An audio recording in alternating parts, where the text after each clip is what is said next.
Hi everyone, my name is Chennel Cupid and I am one of the MFA Creative Writing students at UE. And today I'll be reading two flash fiction pieces. I hope you enjoy. She was invited to a neighbor's birthday party where she met a man she couldn't resist. Out of all the men present, he stood out. She heard the slow, steady beating of his heart.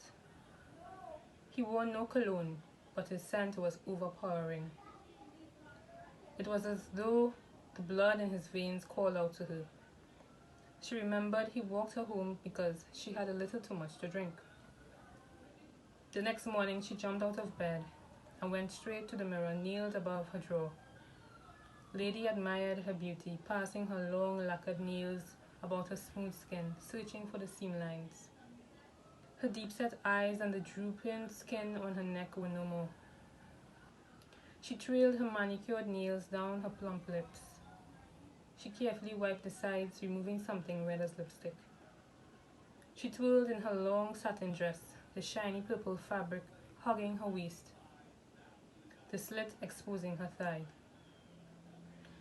the décolleté resting perfectly on her sternum. She reached out to the mirror and traced her silhouette, deeply infatuated.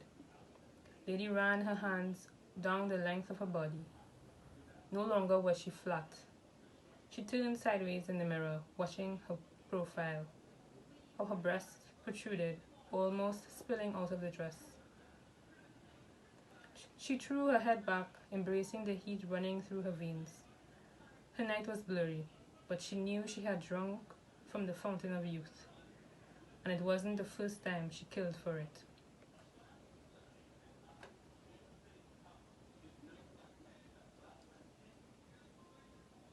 Second piece. I was 13 when I saw it drown, something resembling a baby. The toilet, a crimson sea specked with black and brown. I was 2 months pregnant, and Mama made me do it. She said it's too hard out here for a young blackhead chicken like me.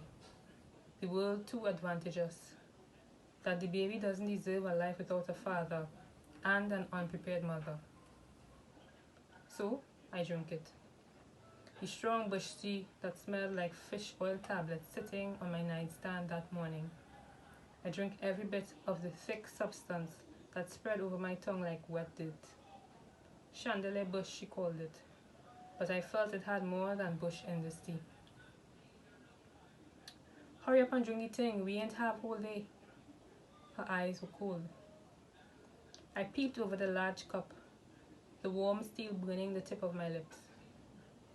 The real thing to flush out your system, the rightest brew that could make a womb vomit a baby. Later that day, I sat in bed, turning and twisting, eating the pain. Hot, salty tears hitting my cold pillow. Legs quivering. Eyes filmy. An intense heat building up between my thighs. Suffering. The discomfort worse than period cramps. My body was no longer mine. Mama entered my room with an old sheet, a large calabash in hand, and an old wet rag hanging from her shoulder. She applied the poultice to my forehead, then the damp cloth to hold it in place. I couldn't stand the burning, methylated scent, the herbs and the stickiness of the flour. Mama, the smell, the pain, I can't take the pain, I said in between sobs. Hush, child, hush. She didn't dare look me in the eye. So you make your bed? So you had a lie in it. She covered me from my waist down with a tattered sheet and left the room. Scared and alone, I laid there rolling in liquid, stifling my groans, my head heavy. I looked at the bare cream walls, seeking solace, but even the walls were sweating beads. A sudden pain arched my body upwards. It clawed at my insides. I flew off my bed, back curved in pain as I waddled to the bathroom. I squatted over the toilet like Mama told me to. I couldn't fight it no more. It wanted out. After the deafening sound of it hitting the water, the silence haunted me. With wobbling legs, I slid my aching body to the cold concrete floor, painting the tiled walls red. My vision was blurry with unshed tears. I crawled out of the toilet space towards the small basin we called the bathtub. I managed to pull my body upwards.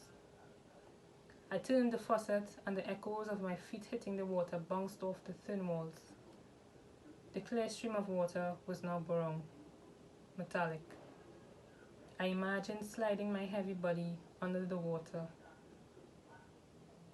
My heavy body, like a bulky crocus bag Mama made me tote sometimes. I imagined not coming back to the surface.